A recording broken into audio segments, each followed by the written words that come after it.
The opinions voiced in this program are for general information only and are not intended to provide specific advice or recommendations for any individual. To determine which investments may be appropriate for you, consult with your attorney, accountant, or financial advisor prior to investing. Securities and investment advisory services are offered through Genios Wealth Management Incorporated, member FINRA, SIPC. Are you involved in a technical organization and need to take your performance to the next level? Well, we're going to talk about how to break through to that next level. It's all about marketing. It's on the Peter McClellan Show, and we start now.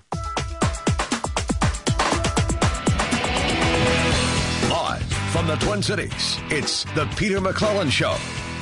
Peter McClellan, CHFC, is the president of the 401k Latte Company. Peter has helped his financial planning clients for more than 20 years with advice about their money, their families, and their life goals. Find out more online at 401klatte.com. Invest in a conversation now. Here's Peter McClellan. And welcome to the Peter McClellan Show. I am your host, Peter McClellan. Thank you for listening. And today's an interesting show. You know, we're talking about marketing, and here we are entering a new year. And a lot of folks are wondering, what should we do? What do we get? How do we get our business to the next level? So I have with me today Perry Perendo, and Perry is the owner of a company called Perry Solutions, LLC. He's the founder. And Perry, first of all, welcome to the Peter McClellan Show. Thank you, Peter. It's great to be here. Whoop. There we go. One more time. Thank you, Peter. It's good to be here. Yeah, I knew there was a problem there, but we got through it. And that you got to expect that on live radio. Things are going to happen that way. But I asked that question: are you an organization, especially a technical one, that is needing to take your business to the next level? Perry, tell us a little bit about what you do and what does that mean to take it to the next level? Well, the big thing that organizations call me for is when, as you said, when they want to get to that next level, they've hit a wall in some of their performance, and trying to help them understand that situation, define the problem, and then find some way to get it to a solution. Not wanting really just theory or background or something that anyone could talk about. It's really defining that specific need at that organization and again, leading to a solution, something they can implement and use. Wouldn't some of the resistance you might encounter, in fact, from the organization, be that someone would say, well, look, we've been here for 500 years. We know what we're doing. That kind of thing. I'm being facetious saying 500 years, but you know what I mean, that someone says, look, I've been here for, 25 years, and I know it inside and out. I think that's a limitation because maybe you're not seeing it like you should. You're too close to the forest to see the trees. And the big thing that I see is, I'll call it the competing needs. They may see a certain perspective of that problem, but there's other areas such as manufacturing or different issues with the customer that they may have that are new needs that haven't been there for those 300 years, but now is something different and unique expectation. And it's seeing those opportunities and that ability to continue evolving and growing. Well, talking with you before we went on the air, I was intrigued by the fact you talked about the fact that corporations, and we're jumping ahead here a little bit, but they hit these milestones 20% of the time, and meaning that they're hitting their goals 20% of the time. The inverse of that is pretty sad. Oh, yeah. And that's where you come in, meaning if 80% of the time companies aren't hitting their goals, not good. So, and you made an outrageous comment to say something like you're closer to 100%?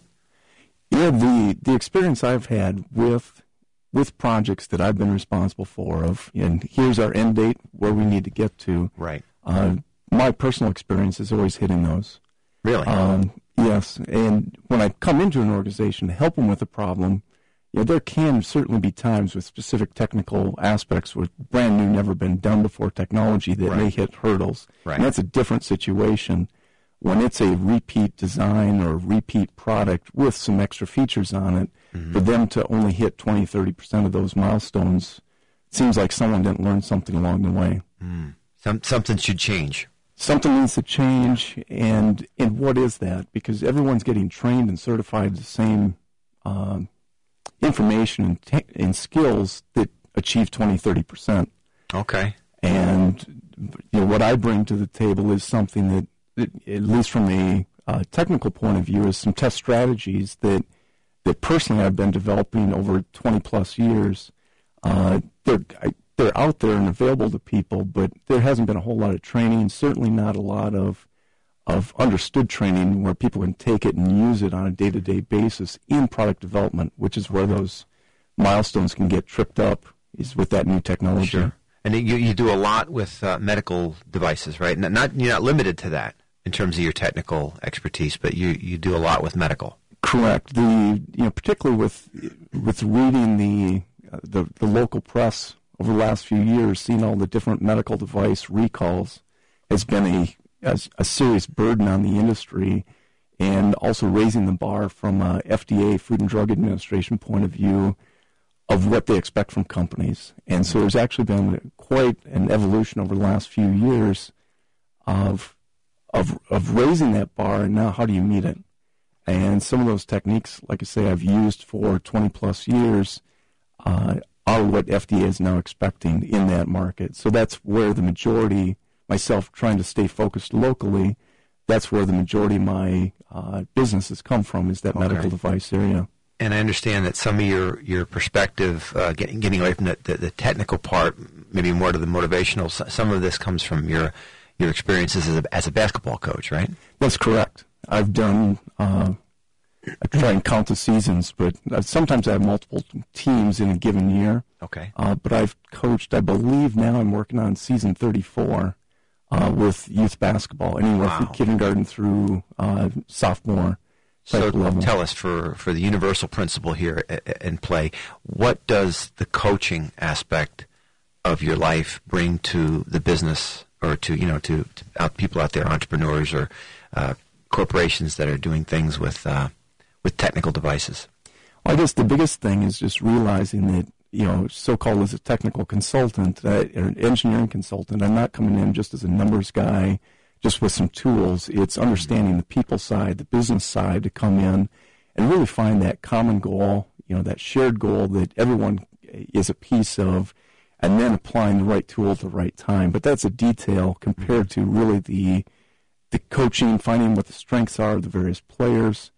And certain times you can't anticipate, so-called with the defense, what the other team's going to do. You need to make adjustments on the fly. And so many of it's strange and kind of funny, but so often some of the lessons I've learned in coaching apply to work, and then I use it in another work situation. I forget if I learned it at work or learned it with coaching.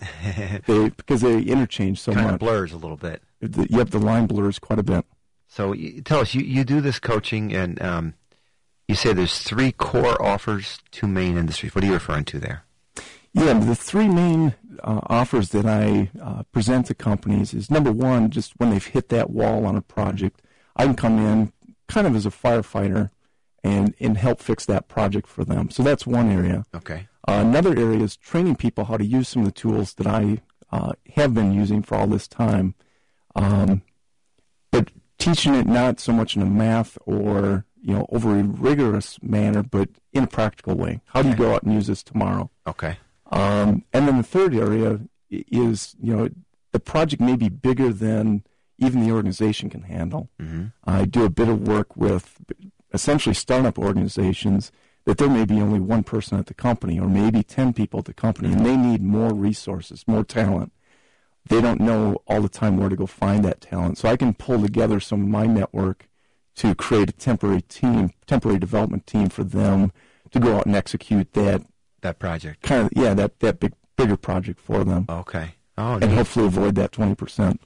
Yes, absolutely. You want to be in the other side of that equation. Yeah. So, and then tell me, what are the 2 main industries? Medical's one. Medical device is one, and certainly in the last couple of years, what I call alternative energy area. So there's a lot of things, not just in the fuel side, but also in energy usage and savings. There's been a few different, I'll call startup companies that I've been working with to see, again, what they can do with the ideas they have, develop them to a point that could be marketable, but also trying to help pull into them, I'll call some of the marketing and business aspects, because sometimes it's just a technical idea.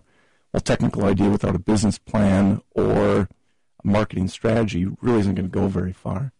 Well, I would think that's true. If you can have the best product in the world, and if nobody knows about it, what good is it, right? I mean, Anymore it's cliche, but the VCR versus Betamax, story from years ago. Betamax supposedly was the preferred technology or the better technology, but there was some of the marketing aspects that were missed, and the one product succeeded, the other one did not. Yeah, that recently occurred. My son was telling me, I don't follow it, but what's the difference between Blu-ray and the other? I forget now that, but there were competing high definition DVDs, and I think Blu-ray won. I don't know. I don't even know what it is, but my kids would probably know. My kids know absolutely. Dad, it's Blu-ray. All right. Well, I forget what the other one was called, but nevertheless, there is going to be that competition from time to time, and you want to be on the right side of the equation. So perhaps using what you bring to the table could maybe help in at least assessing that situation, because I'm sure it happens all the time in different businesses. Yeah, there was a friend of mine in more of a marketing type role that was working with a company that had some intellectual property, some patents, and they were trying to package a few things together to sell to another organization. Mm-hmm. And what they were trying to do before they went to sell it was basically create a business plan to put those patents into at a very high level so that they could, you're not selling just a piece of paper, which is a patent, you're selling a patent plus an idea. Okay. And I helped them with some of the brainstorming with some of that overall. What was the end result of that? It's one of those things where I deal with a lot of, I'll call it early stage companies, a lot of, protective information. So it's one of those where you only know what you need to know. So I'm not sure exactly what happened. Sure, but you left on good terms, and you were a help to them, no doubt. Yep, it's someone that continues to come to me even now. Good. And that was 6 years ago. There's a good indication that you're adding value or creating value for the organization. Yep. Yeah, excellent. Because universally speaking, there's a need for that, for perspective, and that's what I think any coach brings is perspective and being able to change on the fly, so to speak, and that more fluid situations. But anyhow, so tell us, we're about ending the first segment of the show. Somebody out there saying, I ought to talk to this guy. Maybe he could help us with this project. How can people get a hold of you? Well, there's two main ways to get a hold of me. Number one is obviously by phone. My phone number is 651-230-3861. Why don't you repeat that one more time? Again, you're talking to Perry Perendo. What's your phone number again? Phone number is 651-230-3861. Okay. And then my email is Perry, Perry, at perrysolutions.com. Okay, great. Well, again, you're listening to the Peter McClellan Show, and we are talking with Perry Perendo about these solutions, marketing solutions, and breaking through the next level. And some of this stuff is universal, so if you're not a technical company, don't tune us out, because there's things to be gleaned from somebody who coaches people. It's a good thing. So stay tuned. We are back after the break.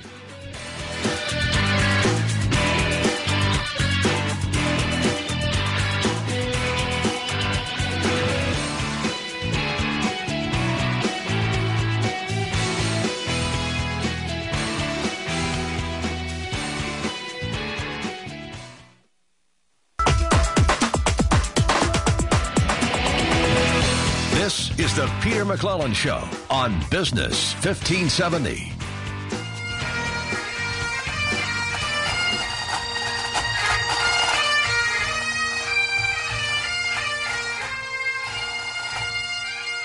And now it's time for another nagging Scottish moment. Take it away, Peter, you nag. Thanks, Angus. Well, here's the nagging moment. Minimizing financial potholes and avoiding black holes. Just like business success requires strategy and tactics, so does investing for success. The past 10 years have handed investors not just potholes, but black holes that saw 50% declines in their portfolio values. It's just horrible if those portfolios resembled the major market indices. Again, I want to drive home the point of the mathematics of loss. People erroneously think that if you lose 50%, that you need a 50% gain to get back to break even. No.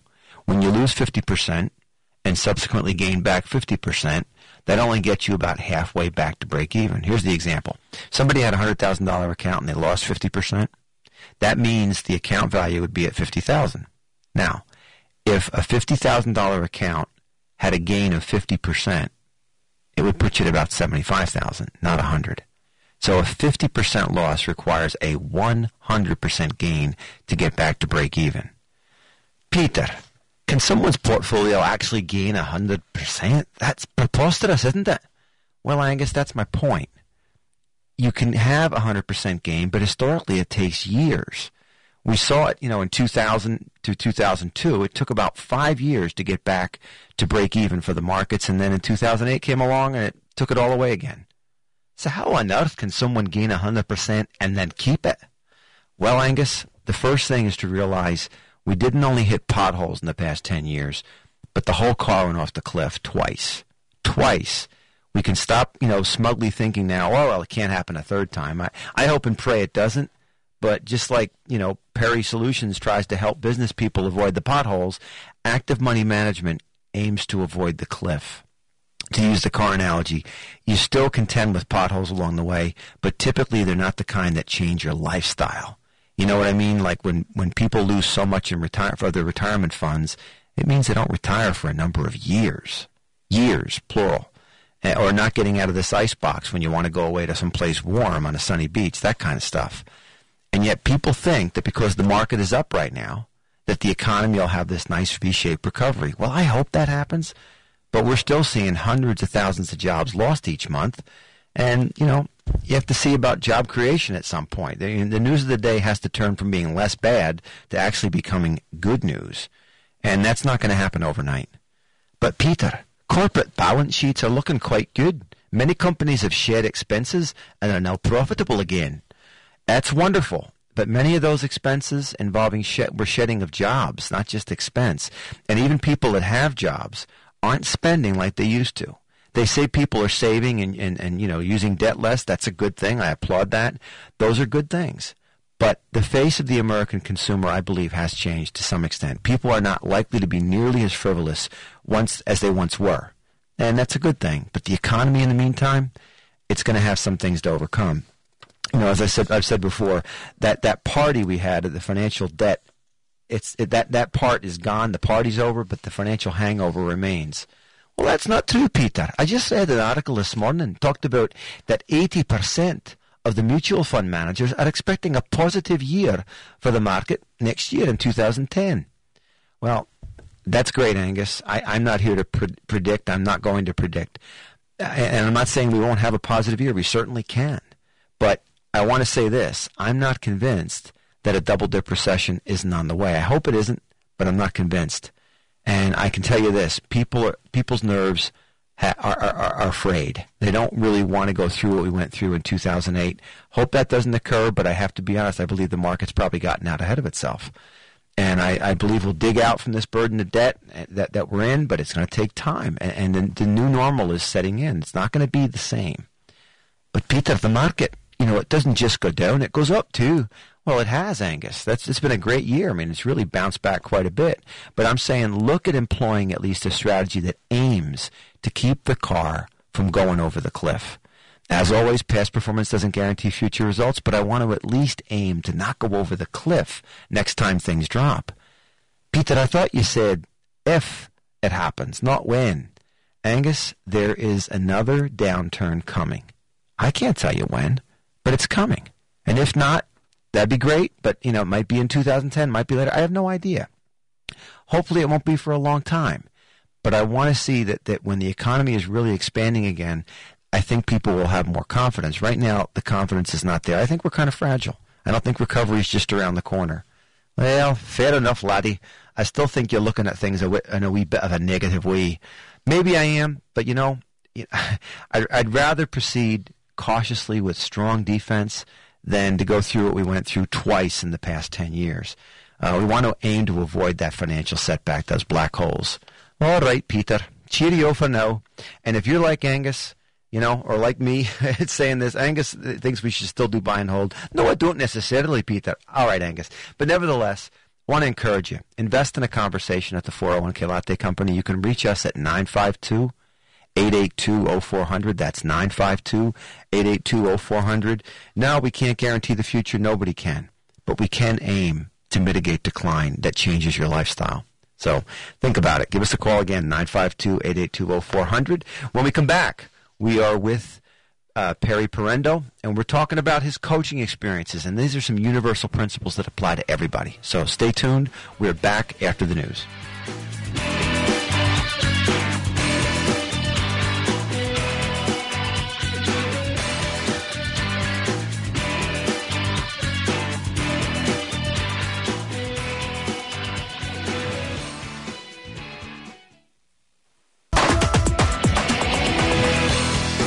Back to the Peter McClellan Show on Business 1570. And welcome back to the Peter McClellan Show. Thank you for listening. And we're talking today about marketing. We're talking about coaching. We're talking about a number of things relative to breaking through whatever the barriers are. And, you know, for what Perry Perendo does, Perry is the founder of Perry Solutions, LLC. And he helps people get to that next level. And Perry, again, I find it intriguing that you're a basketball coach as well.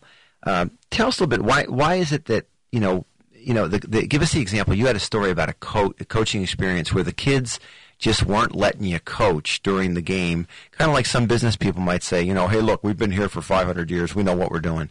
And they don't want any insight that could be helpful. Talk about that a little bit, if you would. Yeah, from a basketball point of view, there was a team I was coaching one time, and we had some struggles in practice of them, wanting to do their own thing, and that, there's a point where that's okay. Mm-hmm. And I was doing as much as I could to, they talk about the carrots and the sticks, either try and encourage them or, make them run, do something to get their attention, and nothing was working. It was hard to get through this particular group. And so during warm-ups of a particular game, I looked at the opposing team and I thought, well, we should be able to beat these guys. And they obviously thought the same thing. Mm-hmm. But the pregame warm-up was one of those. It was a bunch of goofing around. And again, the age group here is 8th grade boys. So you can imagine junior high boys anyway. Oh, yeah. So they were in rare form this particular day. And I watched them through warm-ups. Normally I'd try and encourage them more to clean it up, do this, throw better passes. I let them just work through it. And the horn sounded to come to the coach, get ready for the jump ball. And I just sat in my chair, arms folded. Usually I'm pacing the entire game, but I was sitting, arms folded. And the team huddles up, and they said, okay, who's starting today? I said, I don't know, you guys figure it out. What offense are we going to run? What defense are we going to play? You guys decide. And I just stopped coaching them. Oh, wow. And the whole game, I didn't substitute. When there was a dead ball, I didn't call the out-of-bounds play. I just let them run on their own. And by the time halftime got there and we were behind, and they came back to the huddle, coming back around coach, I said, how did that go without the coaching? And they said, we could use it again. Can you help us out? Right. And so the second half got back into, okay, here's what we're going to do. You got their attention. Got their attention, made them recognize that the coach isn't there to try and make your life miserable. It's not trying to be painful. Not that I have all the right answers, but if we have 5 people doing their own thing, that's not going to be as productive as 5 people with a common goal. Right. I like that. And so by kind of reestablishing that sense, and that, like, I tend to call it actually more shared goal. We had the shared team goal of we want to beat these guys. We're about a 500 team, but we should certainly beat these guys. Right. And in the second half, that pulled it together. There's much more continuity, much more energy from the group, and we came back to win the game. And so that's the type of philosophy that I'd like to bring in the corporate world as well. Is there's oftentimes organizations will, as you said, we've been around here for so many years. We're experts in this area. How can you come in, and tell us what to do? Right. And I honestly don't come in with that attitude. I want to be maybe a coach, somehow find a way to work with them, understand their goals and how we can work through it. And one example of that on the corporate side of kind of the of kind of being that coach is there was a company I sat with, trying to think how many years ago, several years ago though now, and they had a problem. They absolutely needed my help. In fact, they dictated that they needed me to do this specific, use this specific approach or testing method that I had. Mm-hmm. I said, well, tell me more about what's going on, and who's the players in the room, and what are the different perspectives. What have you tried before? Give me some of the background. Let me understand this situation, and basically the situation from when they coached themselves, similar to the first half of the 8th grade boys. Mm-hmm. And when they got through it, I asked a simple question of, it sounds like there's enough stuff where I could do what I do, and I think we'd solve the problem we have. But before you do, it's a technical situation where it's a manufacturing process. And I just asked him, I said, how is that tank of chemicals mixed? And the room went quiet. And it was in total about a 2-hour meeting. That was about an hour 40 in. And they said, like I said, the room went quiet, and they said, they kind of stirred every now and then. I said, I think you need a continuous mix going before we even start any formal testing. Do that. Once that's in place, then we'll talk more. Well, interestingly enough, that solved the problem. Did it really? So they never hired me because the original was a marketing meeting. Oh, boy. A couple years later... You worked yourself out of a job there. Worked myself out of a job temporarily. A couple years later, someone from the same company was introduced to me and said, well, maybe we can do this ourselves. How do we know you're not just going to force your solution and your help on us if we really don't need it? I said, well, it was actually at your company. When I gave them that solution, I gave them the background of that story. They said, oh, I remember when that happened. I said, yeah, I was the one with the idea to add the mixer. And then they never called back. Interesting. But you did the right thing for them. Did the right thing for them. And then the second project, that trust was established immediately. I bet. Yeah. And we just flew. And we actually took, it was something where we had players on the actual development team change, executive management change during the course of this project. It was a medical device situation again. They had, I'll call an impossible design. It was failing in some of their early testing, animal testing. And then not only that, they were having problems producing the parts that they were using for test. So it was impossible the design was impossible to function the way they wanted. They're finding just impossible to do manufacturing steps. And they brought me in with that trust from the previous time when I said, I'm not going to force anything on you. Right. That we made some design changes. Suddenly it went from, I think, a 30% failure rate, so 70% good, which obviously FDA doesn't like that. Right. They want 100% good. We started with a few design changes. 100% of the time it was functioning. Wow. Now we had to find a way to continuously produce it and manufacture it and build it. Made some changes there, actually threw away some processes that weren't necessary, that were causing extra problems for us. Extra expense too, I bet. Extra expense, extra delay, a lot of, and extra technology that if you don't need to support it, it's going to just simplify a lot of things. So by simplifying and making some changes we thought were obvious, but they ended up not necessary, so we avoided those. We put in the crucial ones that we had data to support that change. Going through all that, we finally made this impossible project successful. So I coached when they needed coaching. I backed off when there was times when, so-called, I'd tell them, just go play for a while. It's like letting kids shoot baskets in the street. You don't need coaching now. Just kind of play a while. When you start getting a little bit uncomfortable, call me again, and I'll help you again. Be a more meaningful conversation then. Yes, because now they had raised their own level with their own ideas and own creativity, and I could come in, still maintain some creativity, but give the coaching to kind of get them back on track again and then create that next breakthrough. I would imagine with the work that you do, it's imperative that you're speaking to the people who can actually make the decisions. Yes, it's important that the decision makers are involved, and that's what some of the big challenges is executive management was changing on the project. Yeah. We had to resell them. What's their background? How do we get them as part of the team as opposed to that new player that, sports analogy, the new general manager that looks to fire the coach and the whole team. And maybe that sounds too difficult. We're just not even going to go there. Wow. Well, I would think it would. I mean, my thought is whenever somebody comes into a situation, there's going to be some people are just open and receptive, and there's going to be some that are territorial and, no, this is the way it's always been, and you don't know, and you haven't worked here like I have, and you have that kind of mindset. And so you need someone, I think, who could say, no, we're going to hear this out. We're going to see if there's a better way and what we're missing, and we're going to take this product to market, And when they do express those concerns, it's always taking them seriously. because there's got to be a seed of something behind them that has that opinion. And it's really working through that to understand what their perspective is, why they have that opinion, and then see what we can do. Can we work through that? Or do they have a legitimate point that we need to address that and include that in our effort as well? You mentioned how emotions play a role. What's that about? Well, I guess from the coaching point of view, clearly you want to have the players developing confidence. It's one of the key words that I've found is something I have to keep reminding myself of is the actions I'm taking, how is that impacting the confidence of that player? And so, but at the same time, I want to stretch them and challenge them. So if they're doing something that maybe they haven't done before or haven't tried before, they're going to fail. So how can you put that in a comfortable setting for them? And we talked a little bit ahead of time, but I have had a situation where in doing that, challenging yet trying to build confidence, right.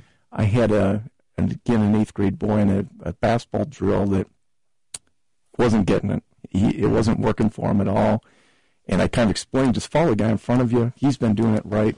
And he went through the drill one more time, still was utterly confused, and he started crying in the back of the line. I said, I may have pushed him a tad too far. Let's back it off and just tell him, you can sit out the rest of the time. We'll do something else. We're almost done anyway. You gave a good effort in trying to keep that. Right.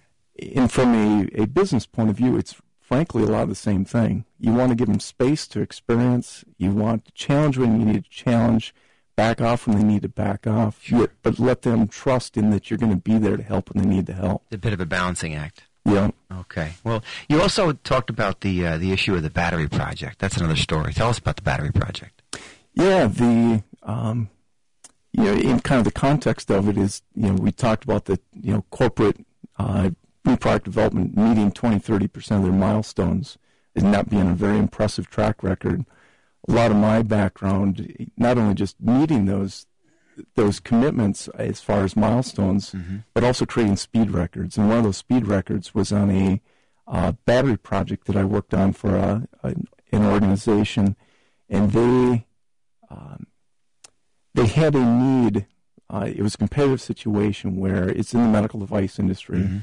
They'd had a competitor come to submit to FDA with a smaller device, and anything that goes inside the body, smaller is always better. At least that's for sure, from a patient point of view, desirable. So the competitor finally was going to be new to this market, but it was something smaller. So the organization I was with said, "Well, we need to catch up," which wasn't something they were used to as a market leader in their niche area. What should have been is it should have been an 18-month project to get from point A to point B to get it developed. But we, obviously because the other competitor was out there, we needed to accelerate. And so they demanded that we get done more like in 10 months. And we ended up completing in 11 months. But in part of that was the fact that we'd been required to have a manufacturing engineer full-time for the length of that project, but never got assigned to the project. Oh, boy. So I went the whole year without my manufacturing person. So I had to basically borrow someone to help out. Well, how do you borrow someone that's already working 50, 60 hours? I promised to help them with clean up some things that they needed fixed. Okay. And by helping them fix some of the problems they had, it kind of bought them time, got rid of some fire drills, so they were able to put some time on the project I had, and faster than normal. That had to be incredibly valuable for the people trying to produce that new device.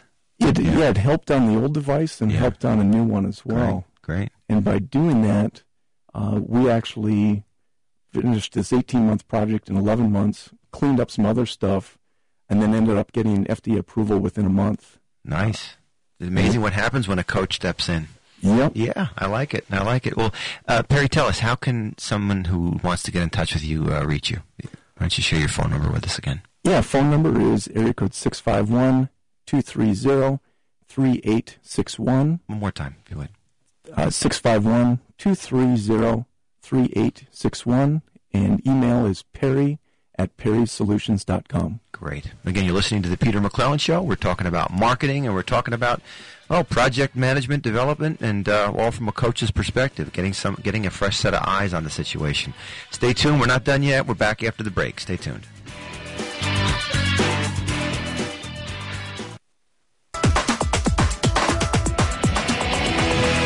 The Peter McClellan Show, afternoons at 5 on Business 1570. And welcome back to the Peter McClellan Show. We are talking today with Perry Pirendo of Perry Solutions, LLC. He's the founder. And, Perry, it sounds like you're an engineering consultant, but yet, you call yourself a coach. Kind of explain that to us. Yeah, the biggest thing, I guess, is when people hear that engineering consultant phrase, they think about numbers and technical, kind of rigid and non-flexible. And I guess I play a lot more in that gray zone, similar to like a coach would, thinking again about the emotional impact of things, some of the people dynamics, motivation, confidence, and more from the business side, thinking about it as a business. It's not just a technical answer, but there's a business perspective and a people perspective. And being able to do that, understand what flips people's switch, make sure they get involved in those kind of activities, understand their perspectives and backgrounds, and again, just making a team and pulling it together for that shared goal that they've identified that they want to achieve. Okay. And you mentioned that, not to get you wrong, that you still handle nasty data. What's nasty data? What are you referring to there? Well, there's a situation, in fact, recently with a company where they kind of thought they could do it themselves at one point and said, well, you got to start it, but we can take it from here. And then a year later, they called me and said, we just have this mess. It should show that it's good, but it's not. Ah, okay. And not in a way that's going to be accepted. So how can you help us through that? And so I was able to, a year later, say, well, of course, I'm thinking to myself, I want to have done this, but here's what you can do with what you have. Sure. And here's some next steps to kind of recover and to make a compelling story, factual but compelling story, understandable story, to either your internal management or the FDA. So did you get him out of the woods? We pushed them in that direction at least. We'll see. Good. They kind of took it again on their own. Oh, no. We'll see where they end up. Control freaks. So, there are people who say it's just this way, it's got to be this way, and they're not open to additional options? And it sounds like you provide options. That's the biggest thing that I do, and I think that's a coaching thing, is, I'll tell a point guard in basketball, look at the wing, look at the post, look at the weak side. You have options. I'm not telling you where the right pass is. I'm helping you see when guys are open. Similar thing in business. I'll give them options, and it may be I give 3 things that I can see as far as options and how to proceed, and neither one of those 3 are the ideal answer, and then we'll blend 2 of them, say, into a 4th solution that they're comfortable with. I can understand how it fits the problem as they've defined it and some of the other background I had. So they bought in, I bought in. I'm not there's one right answer and it's mine type of person. Sounds like you're dealing with paradigm shifts. So, great. Well, Perry, I can't believe that the time has just flown by today. Thanks for being a part of the Peter McClellan Show today. It's been good having you. Thank you, Peter. And I wish you the best of luck and good luck in 2010.